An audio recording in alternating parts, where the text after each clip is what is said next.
Shauna's getting set up. If anybody hasn't chopped all their vegetables, finish that up while Shauna's getting set up, and then you guys can start by pouring your oil into the pan. Hi, everyone. Okay, so I'm going to try to help. That's my job. Sorry about this visual thing. But anyway, welcome. And my husband is in the middle of making bread. Hi. Oh my goodness. I'm over here for a second. Say hi. Hi. Hi there. And this is Stefan. And Stefan is from Greece. Well, you can speak for yourself. But basically, we got this recipe from his sister, and also from our sister-in-law, 2 different people. And it's fun to have different people's take on it because, you know, one person adds olive oil at the end, one person adds an apple, which I've never heard of. I didn't put that in the recipe. And, you know, it's not an exact science. You put in as much or as little as what you like. And of course, after today, if you taste the soup, I hope you will, you'll decide, oh, I want more tomato or less tomato or more celery. And that's just the nature of soup, you know, so don't worry so much about each little thing. So Stefan's from a village 2 hours south of Thessaloniki. And Thessaloniki is the most northern city near Turkey.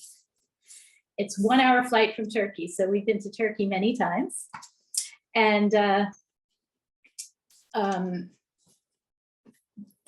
is the 2nd largest city in Greece. Cool about the apple. Thanks, Carol. Hi, Carol.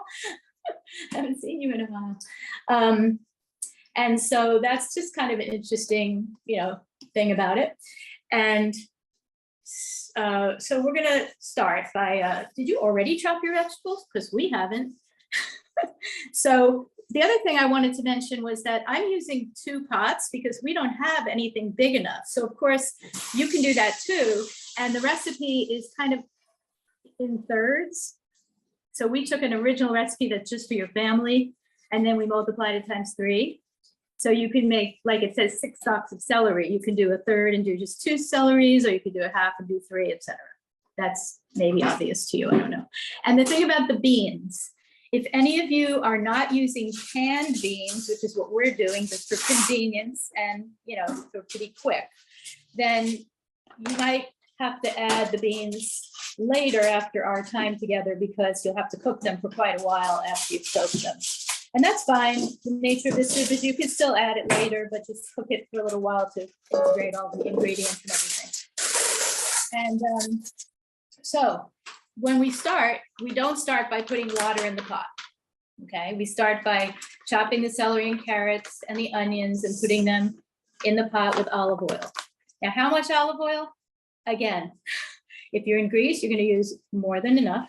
If it's you, you might want to use a little less. But the recipe, it's not really a recipe exactly with oil, with the oil part. So I wrote ½ a cup for the whole big batch. Now, what I would normally do, I'm going to show you my olive oil. So our family grows olives and makes olive oil. And in October of this year, or November, we'll be there October, November, it was olive picking time. So we picked olives from 85 trees, which was amazing and hard work. And then they took it to their local little, it's a small village, so the local little, what do you call it, Stefan? The processing plant? Processing. Yeah, and it was amazing to see them make olive oil. And so we have this bottle and it has like a little thingy on top. Can you see that? And that's what we use. But so I just cover the pan on the bottom, is what I do. Yeah. And when you pick olives from olive trees, is it just like with your hands pick, or is there some kind of, what's the technique? Right, so it's several things. Because 85 trees, if you just used your hands, it would take forever and your hands would not feel so good. Yeah. So they have these little rakes. So you can rake the stem and then it pulls the olive, put big tarps underneath all the trees. Yeah. But then they also have this long rod, and it's in a field. So they hook up the battery or the electricity from the rod to the battery in their car. Wow. and they have this long rod and it shakes the tree like really, really fast. Like an automatic rake. Right, like an automatic rake. Oh my And goodness. so it's really kind of funny. And then everybody takes turns because it's quite tiring. And then short people like me, I rake the bottom parts. And then once all the olives are down on the tarps, then we put them in crates. And then you have we had 43 crates or something like that of olives. And then they took them to the processing plant. Do you have any controls over any of this to make my picture bigger than yours? You are pinned right now, maybe not to you, but to everyone else, I think you are pinned and you are the Okay. only No. picture. Yeah. No, she's not.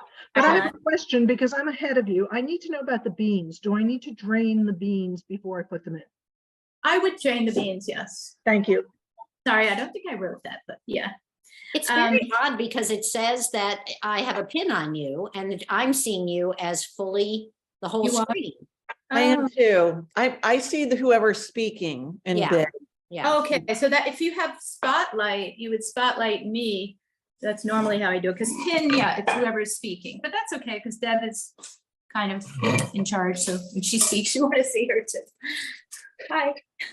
Also, Shauna, at least for me, your picture is completely fuzzy, very beautifully kind of fuzzy. It's a soft Maybe- focus, Alexa. I gotcha. Okay.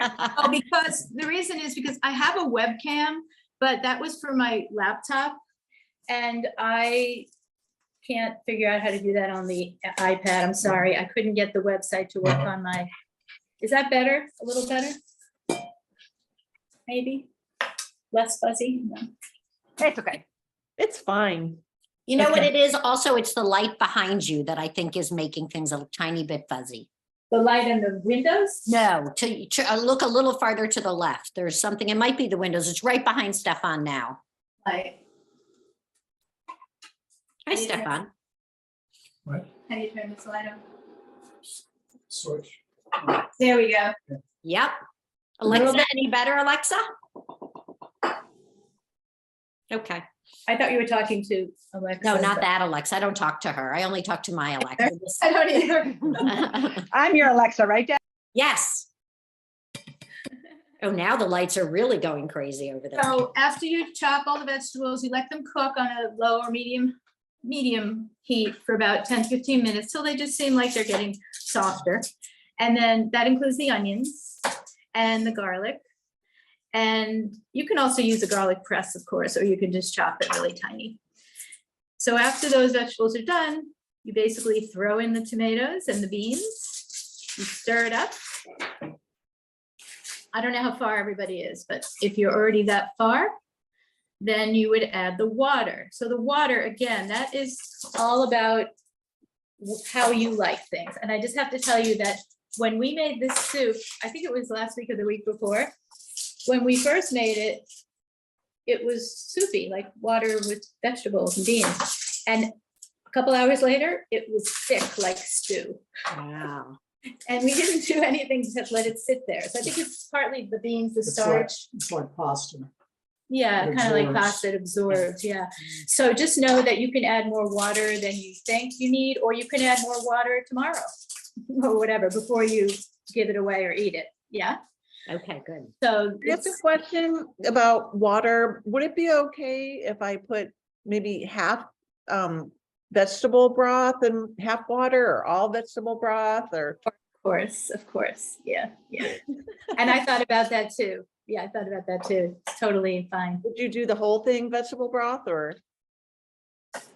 I mean, if that's your preference, this is really, it's to your liking or to your taste. You have a basic recipe, but you can amend it. And also, I guess one of my thoughts is that vegetable broth might have a taste, a flavor already. So if it's like, you might want to like just taste a little spoonful of it and it feels like there's a lot of celery in it.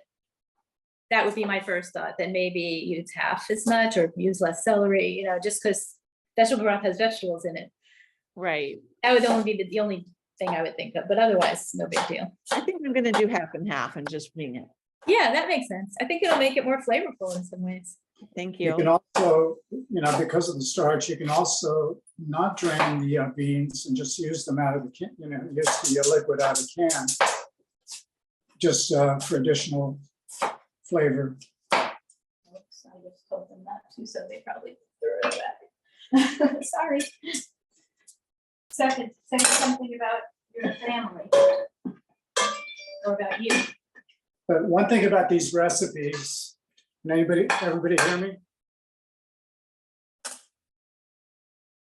Yep, we hear you.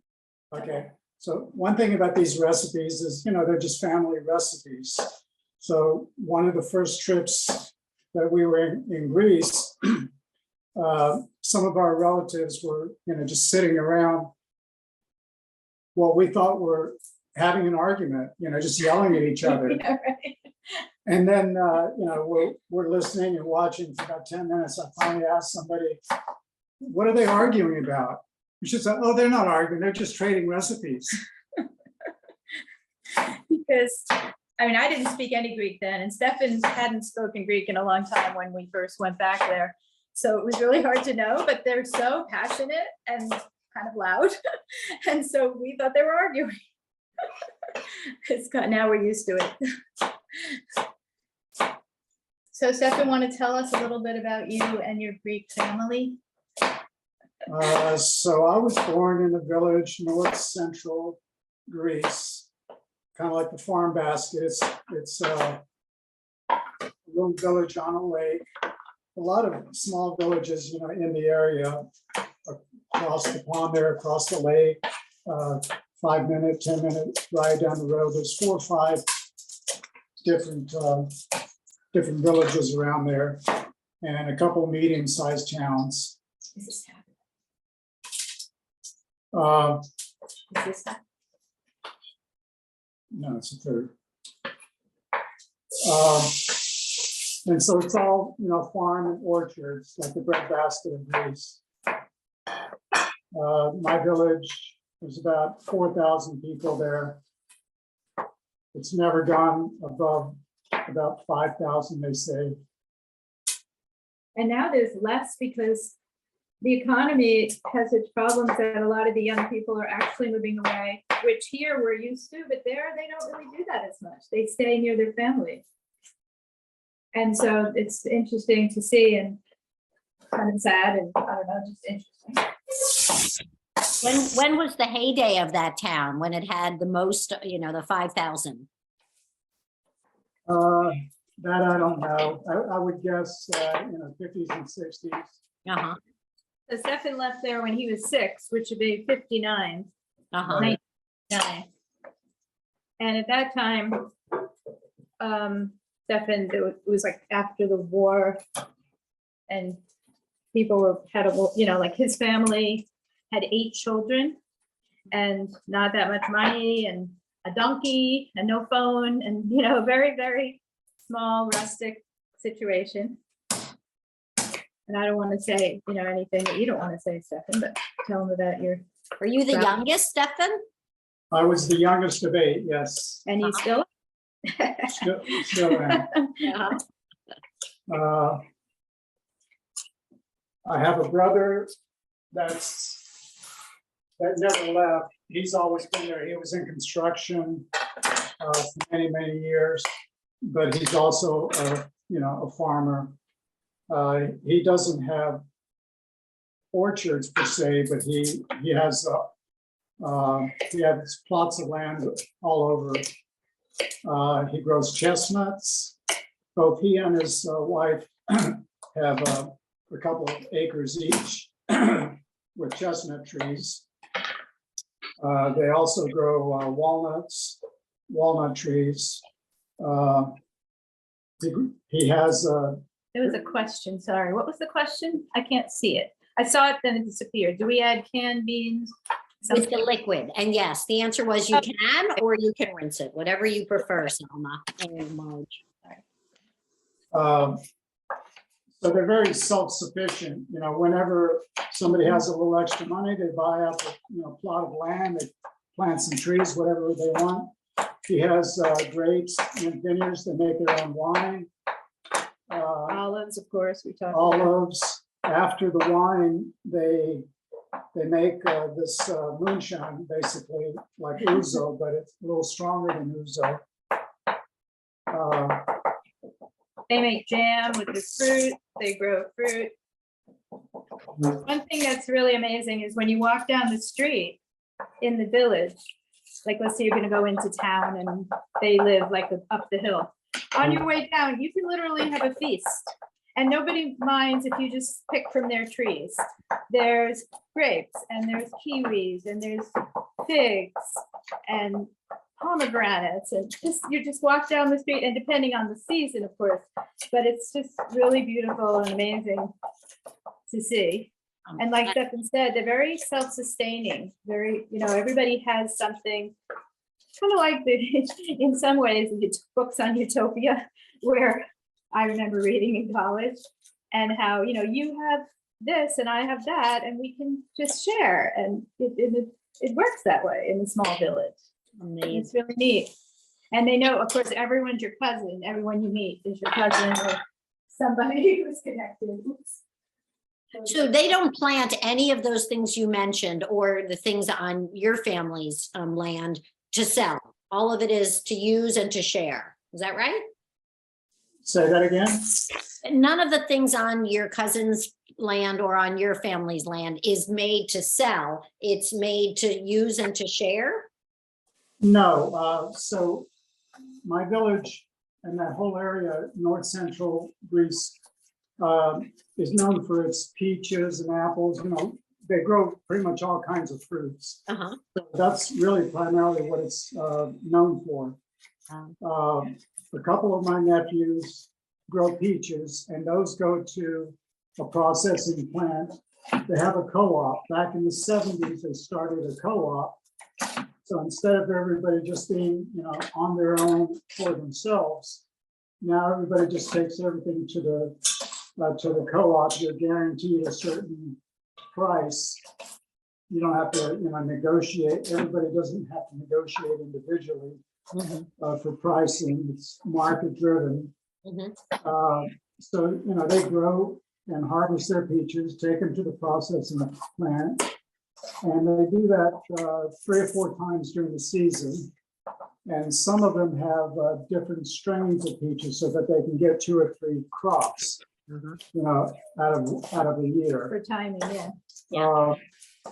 And so most everybody grows peaches, but like I said, they grow, plums and apples and cherries and whatnot. Just depending on how much land they have. Nobody lets their land go fallow there. They use up every square inch, every square foot. Like Shauna was saying, even in the yards going up and down, to the center of town, you see, grapes and kiwis and pomegranates and all kinds of fruit just, growing what you think is wild, but it's not. And also the village is quite humble. So when you walk down the street, if from here, or from Potomac or something, you'd be like, oh my, but soon you're like, oh my, in a different way, because first of all, everyone's, friendly and small village, but every house has some kind of little farm, whether it's just their backyard, and they grow tomatoes and they grow grapes and everything. And it's just really lovely to see. Sounds amazing. Yeah. And so if anyone's interested in the geography, so to speak, so Thessaloniki is the most northern city near Greece. Near Turkey, which is on the east, right? Northeast. Yeah. And then if you go down about 2 hours by car, that's where Stefan's little village is, and it's in the mountains. And every year we go there and we walk in the woods and we go to the waterfall and swim in the very freezing cold water, but we're there, so we do it.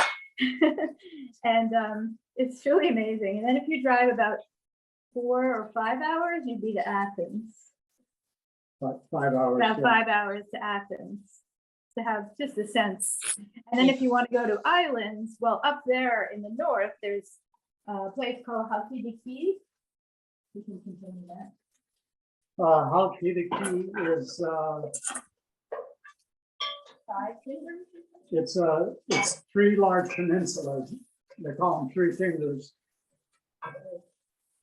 And it's got some of the nicest beaches, very sandy. Beaches like they have in Florida, you know, if you've been to Florida. So very, you know, white sand, very soft sand. Whereas when you go to the islands, a lot of the islands are very rocky. So the beaches are pebbly, you know, it's all different sizes of, you know, pebbles, and some have sand, but mostly it's, you know, it's rocky or it's pebbly. So it's nice that Greece has this variety of, you know, geography. It's really nice too, because at first I really didn't like the pebbles because, you know, they don't feel great on your feet and they're hot if you go in the summer. But then as soon as I bought some water shoes, I prefer the rocky beaches because then you don't get sand everywhere in your clothes and your hair. So you can choose, you know, there's so many beaches that one day you want to go to the rocky beach, another day you go to the sandy beach, and the views are beautiful and the water is just like you see in the pictures, you know, blue and green and beautiful. Amazing. But we often spend a lot of time on islands because his family mostly is in the mountains or in the city of Thessaloniki. We have, he has one sister on an island called Skopelos. Oh, here's an interesting factor that maybe some of you know, but most don't. So you know the movie Mamma Mia? And everyone loves that movie and they're like, I have to go to Greece, let's go to Santorini, right? Because that's the most famous thing. Where I always say, you can watch the sunset with 1,000 of your closest friends. But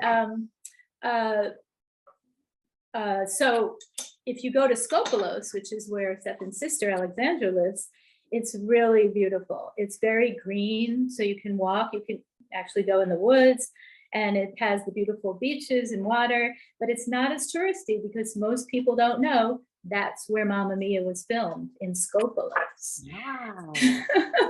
But people don't see that. The credits go by faster. They're tiny letters or something. And so everyone's like, oh, I have to go to the most famous place, which is Santorini, which we've been to, and it is beautiful, but it's, you know, very expensive and, you know, touristy. So Skopelos is beautiful. And also the beach there, like if you go to there's a Mamma Mia beach, and there's actually the place with the rocks that, you know, was it Meryl Streep running up the rocks?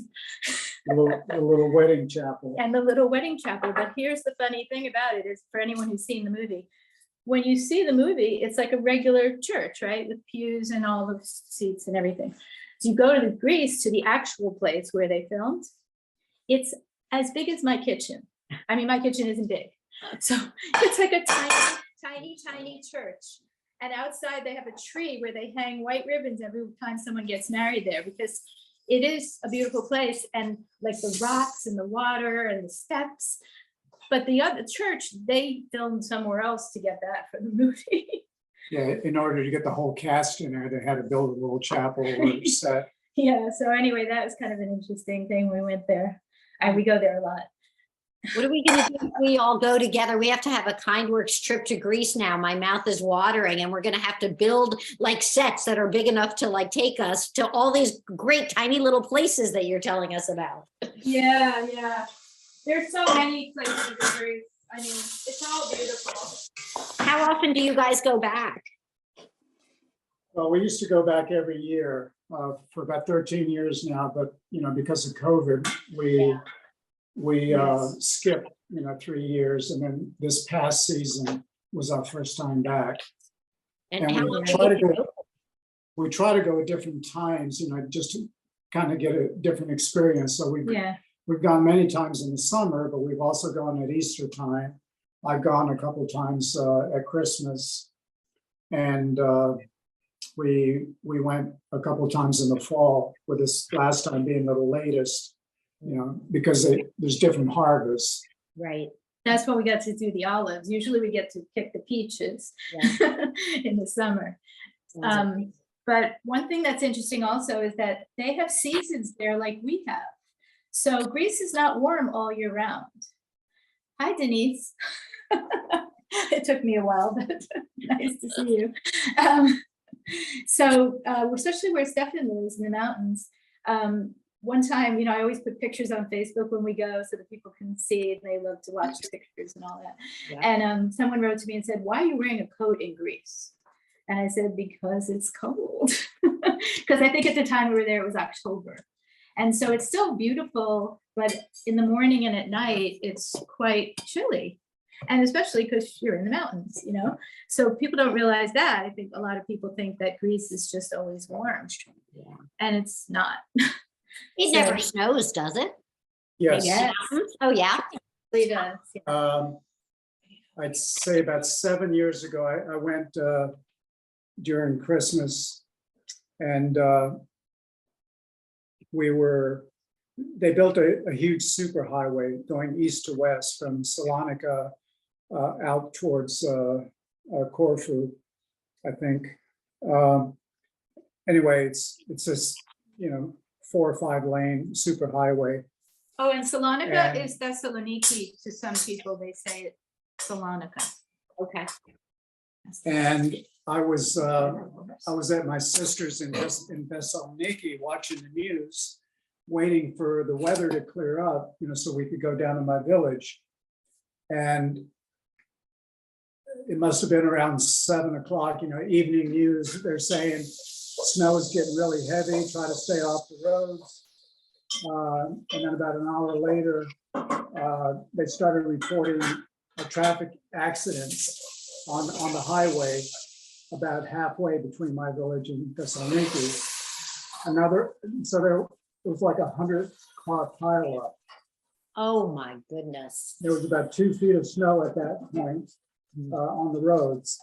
About an hour later, it's 400-car pileup because people were not at home watching the news. They were out traveling, trying to get to their families, for Christmas. By morning, there was an 1,100-car pileup, and people were stranded there overnight. They did manage to get some helicopters in, but to help people.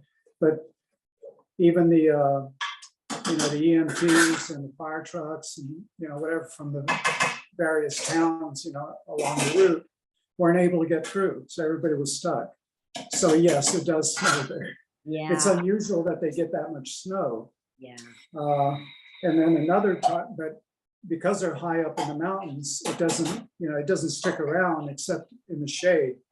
So another time we were driving through, we were actually driving and heading into my village, and about 15 minutes out, we passed a town that had been cleared of all the snow. But along that route, on one side of the road, there was about 1.5 feet of snow. On the other side, there was hardly any snow at all because the sun had just melted it off during the day. Amazing. So it's just literally, on one side of the road versus the other, depending on how the sun was hitting. Wow. Yeah, they do get, they get the seasons, they get all the fall foliage, the colors, just like we do, over here. Beautiful fall. Oh. Is driving when it's not an unexpected snowstorm for people who aren't used to driving in snow, treacherous like I felt it kind of was in Iceland and Ireland and Scotland? Is it like tiny little old roads and people driving kind of bigger cars than the roads are used to having, or not so much? When you're on the main roads, no, there's room. Yeah. But when you're going through the villages, Yeah. there's literally enough room for 1 car, maybe 2, but generally it's like a car and a quarter, or a car and a half. But people there are very thoughtful. Like they'll just scoot over a little to let you by, Yeah. instead of here where they'll go in the middle to not let you by. Yeah. In my experience, right? Yeah, They will. here we're in such a rush that we're not going to wait the 3 seconds it takes to be nice to somebody, right? And we have the most important thing to do. I have people, I'm backing out and people just zip by, because they don't want to wait the extra 3 seconds. Right. They had some cute little name for that, where you're supposed to just kind of scoot over whoever's on the side where, whatever. And a name of the place where you scoot over and sit and wait. I don't know if they have a name. for Oh, it. I don't know. It was Yeah. adorable. Well, I mean, in Greece, and I'm guessing it's true of a lot of the older towns or, villages in Europe in general. Because of that, they've gotten used to accommodating each other, on the road. Yeah. But it's not unusual to see cars parked on the sidewalk, or at least halfway on the sidewalk. Right. And nobody gets tickets for that. It's just a way of life. The roads are small, so you accommodate the vehicles. Everybody has small cars for the most part, but there are, Mercedes and Volvos and Audis, larger cars. Mostly because they're good quality. not But just the generally, rich. people will just, pull up, either pull straight in or back in, and they'll just go up on the curb, 4 or 5 feet. Just enough room to let people to, get by. Yeah. But at least that way, it leaves the street open. And nobody on next door is saying, would you move your car, please? But also the funny thing is in Stefan's village, you'll see the cars going through the village, which is a small, it's like 1 lane going through the village. You'll see a car, and then you'll see a tractor. And then if a tractor needs to get by, all the cars will either back up or pull to the side. It's just the way it is. They don't get upset and start honking the horn. They're like, oh, a tractor, we better let them through, because that's our livelihood, that's our food. Yeah, nice. Yeah. So how's everybody doing with the soup? Any questions? I have a question. I have a question about the spices. So it looks like the only spices are salt, pepper, and bay leaves. Did I miss something? There's no oregano in this soup? I know there's no oregano, and No. we asked 2 different family members, and they don't put oregano in it. We have a lot of oregano that we got from there that they grow, and it's so good. But again, it's to personal taste. Right. If you do use oregano, put it in at the very end. With the parsley at Yeah. that point? Okay. Yeah, But because oregano can get bitter, if you overcook it. right, As with some of the other spices, even chilies, they can get overpowering. So that's Okay. why you wait to the end to put the spices in. yeah, and I wouldn't put too much oregano just because we love oregano, but you just don't want it to overpower. No, that's fine. Thank you. Yeah, it's pretty flavorful. It's true. There's hardly any spices in it. Salt, pepper, olive oil, all that And stuff. when I'm simmering it, I don't need a lid on it. It can simmer on, You can simmer without it, sure. Yeah. thank you. Are there versions in your family that have meat in it, or is it always vegetarian? The bean soup is always vegetarian. For the most part. I mean, I'm sure, some people might put ham in. But generally it's all vegetarian. But I not, love it. they eat a lot of meat, like they eat lamb, they do is the whole thing, like on Easter when we were there. They do the whole thing with the whole lamb and all that, what do you call that? Spit. So they also learned how to accommodate us, because when we first went, all of us were vegetarian, our kids and everything, and they'd be so nervous, but they have so many dishes that are vegetarian, they don't even realize it.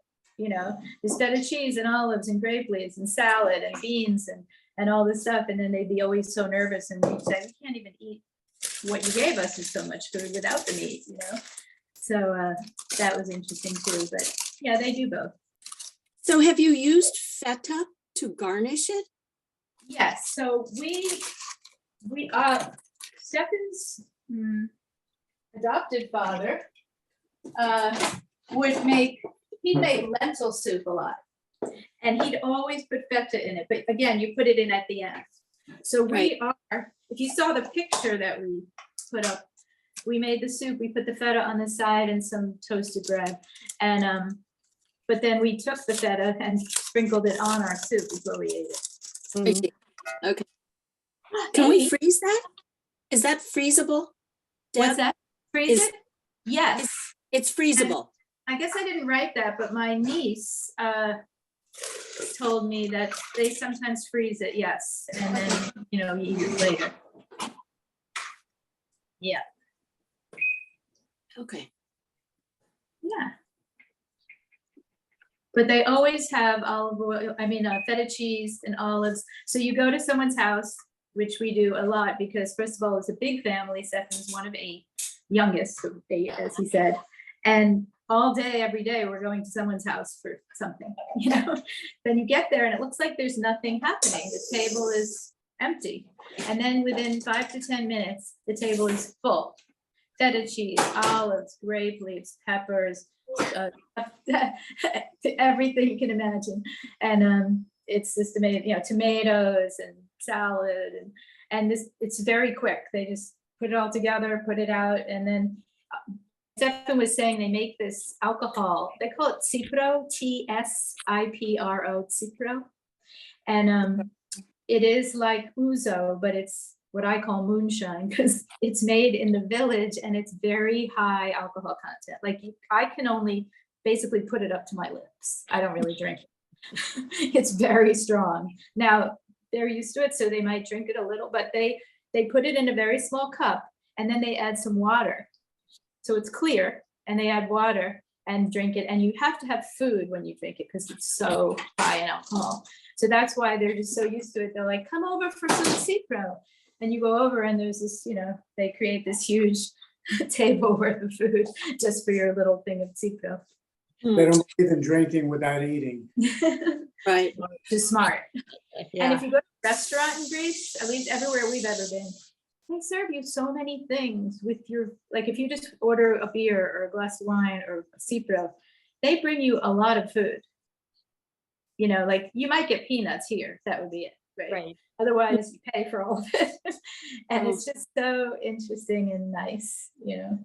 So does at Greek Easter, does the family of, I guess, 7, since Stefan's here, get together for a huge celebration? Oh, yes, for sure. And I'll tell you something about when we were there for Easter. So every day they choose a different thing to do. So like one day you go to different people's houses and you cook. So I learned how to make like the braided Easter bread. They call it Easter bread with an egg in the middle. And I learned how to make stuffed eggplant, imam baldi, which is also made in Turkey. And all these different things we would cook. And I didn't speak English. I didn't speak Greek. Now I speak some, but then when I went for Easter, that was, I don't know, a lot of years ago, 10 years ago or something. I'm learning all this because food is so universal. I just learned it by looking and listening and sign language. And then another day you go to decorate eggs, but they don't go to CVS and buy like a kit. They go to their field and they pick a root and they put the root in boiling water and it makes it burgundy. And you put your egg in and you've got burgundy eggs. Or they take embroidery thread, you know, the silk embroidery thread, cut it up, and they put, they wrap it in, is that the one that was tinfoil or? Yeah, they wrap it. Yeah, they wrap it in tinfoil and then you wet it and you put it in tinfoil with whatever colors. And when you take it out, it's like tie-dyed eggs. Or the other one they do is onion skin, and you wrap the eggs in onion skin and put like an old piece of hosiery and make it tight and make a knot. And when you open it up, it has these beautiful patterns, you know, like leaves, kind of, but onion skin. So that was really cool. And then Or you can use beet skin. beet skin. So they use everything natural, you know, and it's really cool. And then on the night of, our nephew said to us, so church is till midnight, go at 11:30. So, which is what we did, partially because we didn't understand anything that was going on. And also we're not religious. So we went because we wanted to, and it was great. It was awesome. But at the end, they all go outside and they each take a candle and they walk around the whole block that goes around the church. It's like probably like 4 or 5 blocks that go around the church, and they sing holding the candles. And that was really fun too. And then at the end, they do this thing with the eggs. Stefan, you explain that. So if they do this routine for good luck, it's just a tradition where two people will have eggs and they'll take Hard-boiled. turns, hard-boiled eggs, they've been dyed, and they just they take turns cracking each other's eggs. But it's kind of like you win if yours doesn't crack. Yeah, you go. One year we went to Greece. This is not hard boiled. So let's say we were gonna do this. It's not hard boiled, so we're not really gonna do it. He holds it and I go crack. And I try to crack his egg without cracking mine. And then you flip it and you try again to see if you each get a crack or someone is. And who having was bad the luck. best at that? And so one year we went to Greece for Easter, and a lot of families, they joke that there's 5,000 5,000 people in my village and probably 5,000 churches, because what they do is every time they want to honor a family member who's passed on, they'll build either a full-fledged church, depending on how big the family was or how much money they have, to just a small roadside church, not a church, but kind of like a mailbox with a steeple and a cross, just in remembrance, sort of like when you see those on the roadside, from an accident. But there are at least 1,000, large churches, and so the family gets together at various times for different celebrations to these churches. And two of my brothers were in construction, so they got all the cousins together and they built a church with a reception hall and a covered grill area. So there's enough room in the church probably for about 100 people. Maybe not as many in the reception hall, but they maintain it. It belongs to the family. So one year we went up there for Easter. That's where we had the Easter celebration. We had goat on a spit. Well, I didn't actually. All kinds of all kinds of dishes and vegetables, and my oldest sister, who was about 80 at the time. Oh, because it was a long time ago. Yeah, well, maybe 85.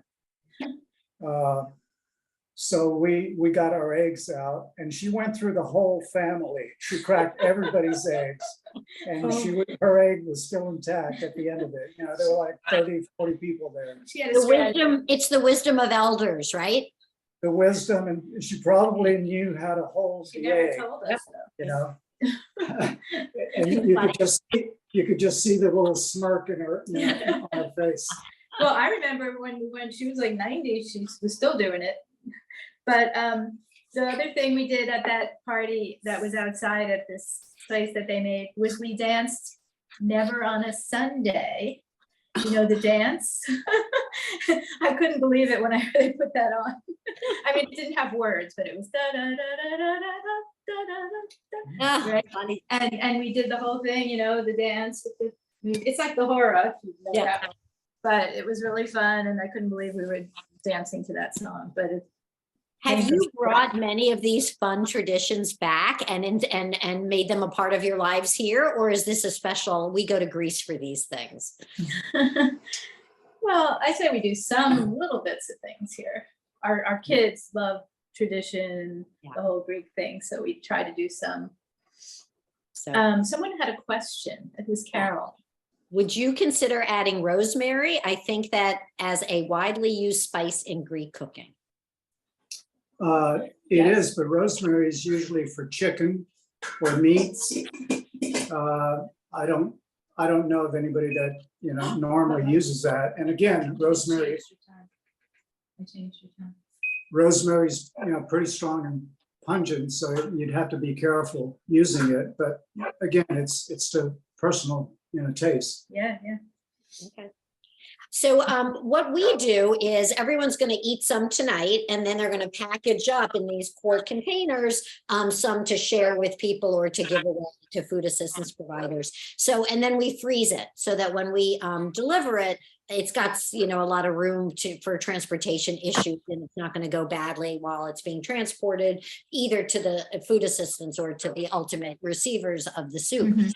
Can we, do you think, chop up some olives and add some feta and go ahead and freeze it with that in it? Not necessarily for tonight where we can put out our little bowls and pretend that we're in Salonika, but for the soup that we're packaging up, do you think we can put some feta and some olives chopped right into this soup, or would you suggest No, not? I wouldn't, because not everybody's going to want that, and I wouldn't put it in to freeze it either. I would just freeze the soup, and then you can add the feta or olives later. Can you make a container of Fresh. olives and feta and just? put Yeah. that- Yeah. Also, Yeah, it's less likely that they're going to know what to do with it, but we could have like maybe one of those little. They literally just can put it on at the end. Okay, or we could write on the label to serve with feta and olives. Yeah, they could pour it on top before serving it, but I wouldn't cook it into it. Okay, thank you. Also, because the feta is just gonna melt, it's just not really gonna Yeah. be feta anymore. Okay, good. And Thank you make so it salty too. Yeah.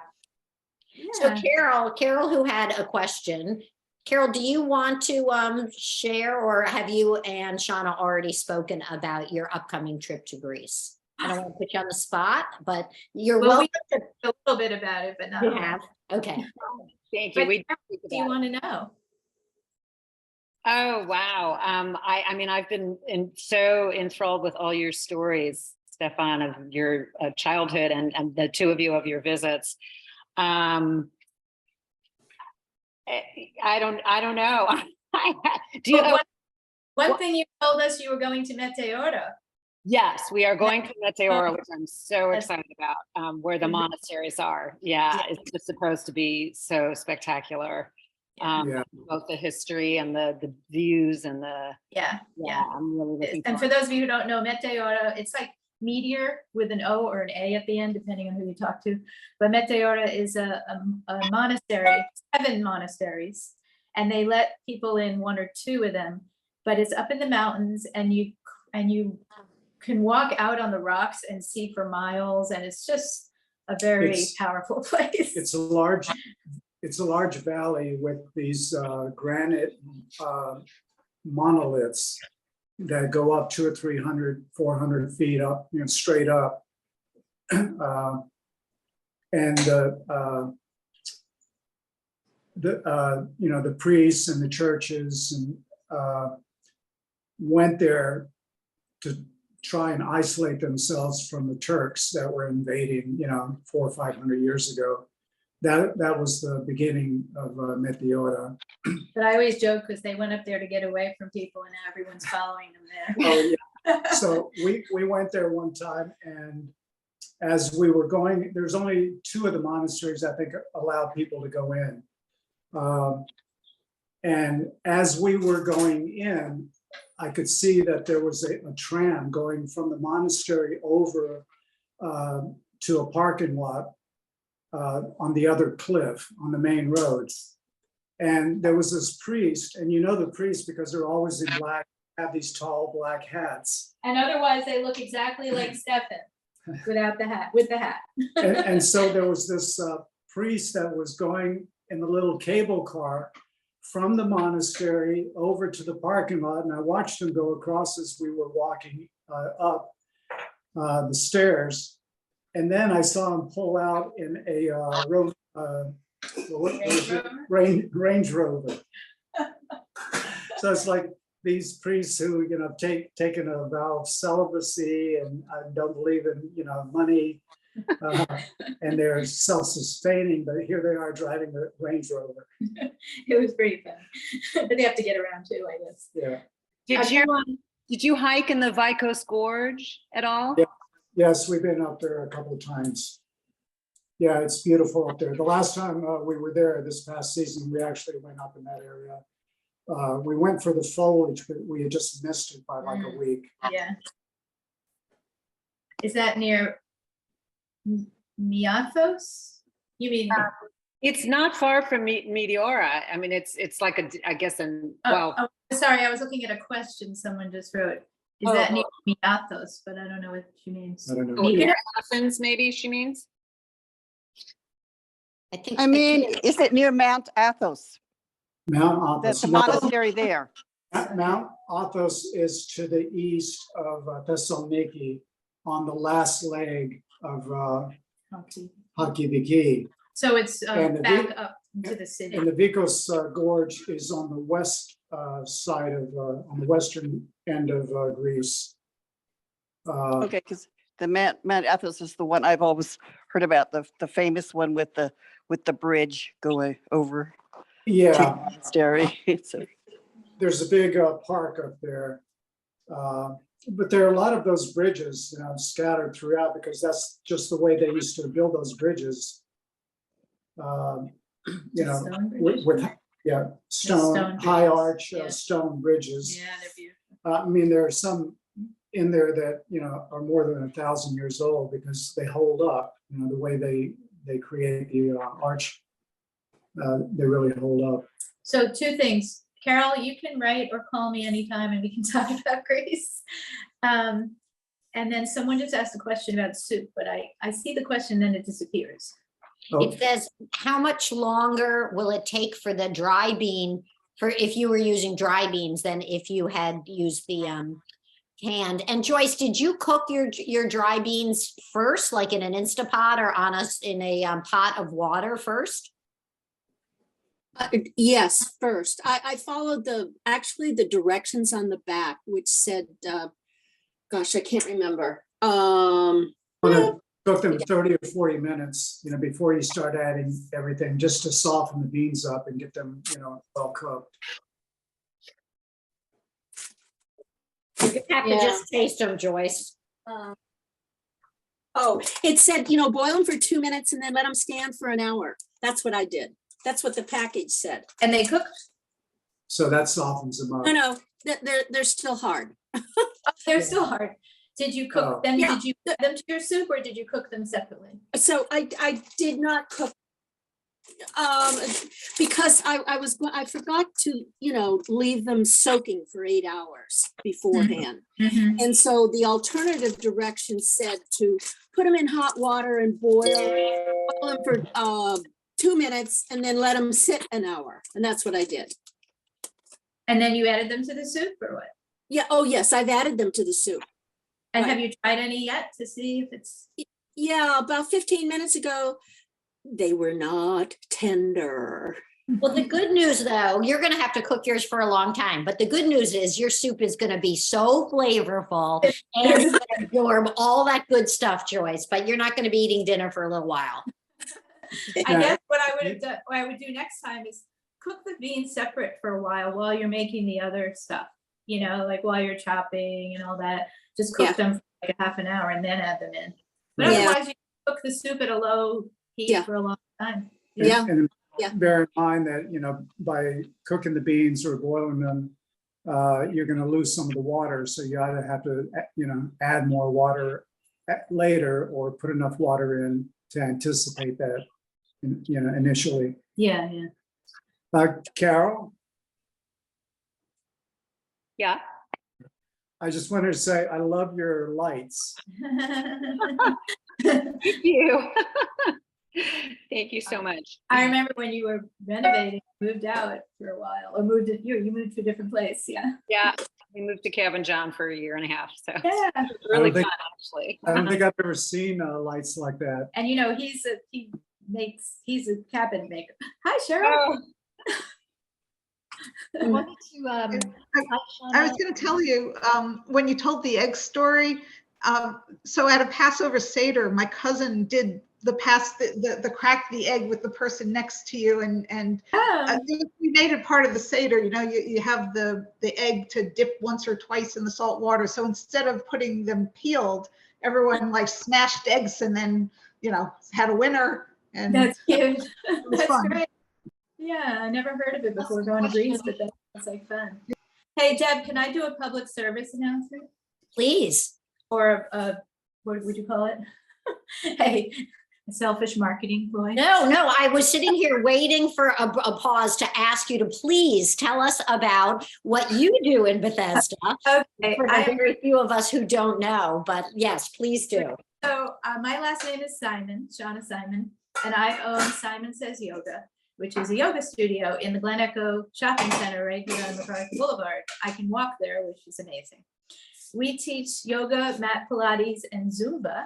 And we have many, many styles of yoga. So I teach super gentle, which is seniors. Well, I'm a senior, but even like older, much, much older seniors, or people who just really need something super gentle, which is what it says. We have super gentle, level 1, level 1, 2, level 2, etc. We have 2 different things, restorative yoga and yoga nidra, which are very relaxing. We have yin yoga. We have a lot of things, but it's a beautiful studio. And my husband, Stefan, is a cabinet maker. Well, and I don't know how much of our kitchen you can really see, but he made a beautiful studio and it's upstairs, if you're familiar with the Glen Echo Shopping Center, right upstairs from the sushi place, right in the center there. And we have a wall of windows that we open and there's trees out there and it's a beautiful place. So I'm just, letting you know in case you're interested. And I can say, having participated in the yoga classes there on Friday mornings, it is amazing how beautiful it is. Oh, thank you. My hats off to your husband for the beautiful woodwork and to you for creating such an incredibly lovely space. The windows really add to it. It doesn't matter whether it's raining outside or dreary. It's fresh light and it's area. It really is beautiful. Thank you. That beautiful package under that wrapping of Glen Echo Shopping Mall. I know that mall is a little iffy. Like, if you come up to our place, it's an oasis. Thank you, Lisa. Yes, you're very and welcome. Also have just one little thing. We have a new student special, so you can take 3 classes for $36. So you can just try stuff and not make a big investment. I can't afford to give free stuff. I moved there because my old landlord in the Sangamore Shopping Center, where I'd been for literally 11 years, raised the rent during COVID. Wasn't that nice of him? And he also said, whoever can't pay the full rent, you're out in 30 days. And that was us and 5 other businesses as well. You might be familiar with that shopping center. If you go there, you'll see Summer Fitness is gone and the the edible arrangements is gone and we're gone. And there's 5 or 6 businesses that had to leave. So anyway, that was a gift. We're done with them. And now we're in another beautiful place only because Stefan made it beautiful, but yeah. So if you feel like visiting us, please do. That's terrific. Thank you so much. I think it's a soup question. Salma, you had a question? You are muted. Salma, you're muted. Can you hear me now? Yes, now we can. Okay. Hi, Shauna. I've loved your yoga classes as well. Pre-COVID, I'm going to join you soon again. And I've really enjoyed your stories. And I just wanted to ask you and Stefan about how, we're all about kindness. And I'm always curious to understand how kindness is practiced in different countries and different cultures. There's always something a little unique. And I wonder in Greece or in your experience in your life there and travels there, how have you experienced a Greek type of kindness? How do people in Greece practice kindness? To start, and then I'll let you say. Everybody invites you in. They meet you for half a minute and you're in.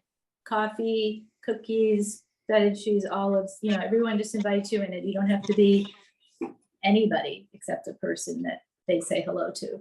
And that to me, is beautiful, but go ahead.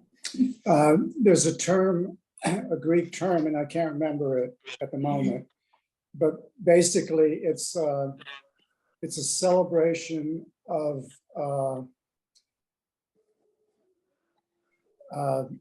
well, the Greek word is xenos, but it means travelers or strangers. It's a celebration of strangers. So people in Greece are very, very friendly when it comes to strangers, visitors, immigrants. They do go out of their way to make you feel welcome. Now, granted, Greece relies heavily on tourism. So I'm sure that comes into play, but it's it's a long held tradition that whenever someone is passing by or visiting you, you invite them in, have a meal, et cetera, and you make them feel, very welcome. We were on Naxos Island one time, and we went to this little restaurant. It was an inn. They had 3 or 4 different guest cottages, and they also had a restaurant. And we had been there, I think, 2 days. It was either the second or the third day. And, we got into a conversation. They asked where we were from. We told them our story. And they, everywhere we went, whenever I would say, I'm from Belvendos, thinking that it's this tiny village in the middle of nowhere. Nobody's going to know what it is. And they say, oh yeah, we know Belvendos. We get our peaches from Belvendos, or we get our apples from Belvendos, or our plums, whatever. So everybody's very familiar with it. Even one of the locals here, who's been here forever, who's from southern Greece, asked me at one point, he has a restaurant. He asked me at one point where I was from, and I told him, and he said, yeah, of course, I've been to Belvendos, very nice town. But also the story to So- continue about baklava. Is that what you're talking about? So we're sitting at this restaurant, and they're asking us, where are you from? We're telling them the story. You got it. And the daughter of the owner, the woman, said, oh, you're from Belvendos, northern Greece. They have the best baklava there. But So I asked if they had baklava. They said, well, no, I think it was like Thursday. And they said, we ran out and we won't have any till the weekend. so we were going to be gone. And I said, oh, that's too bad. We're going to be gone. So they literally went in the kitchen, cooked up a huge tray of baklava. And we were sitting at the table just using their internet and doing work and just kind of hanging out for like 4 hours. And like an hour later, she comes out with a tray of baklava. And, when you go to the store, you get these little triangles, right, of baklava, maybe 3 inches. This thing was like 6 inches by 6 inches. And they just, they on the spot went in and made a baklava just because we were going to be leaving and not get an opportunity to taste it. So that gives you a sense of how they value strangers and company. Such a beautiful story. Thank you for sharing that.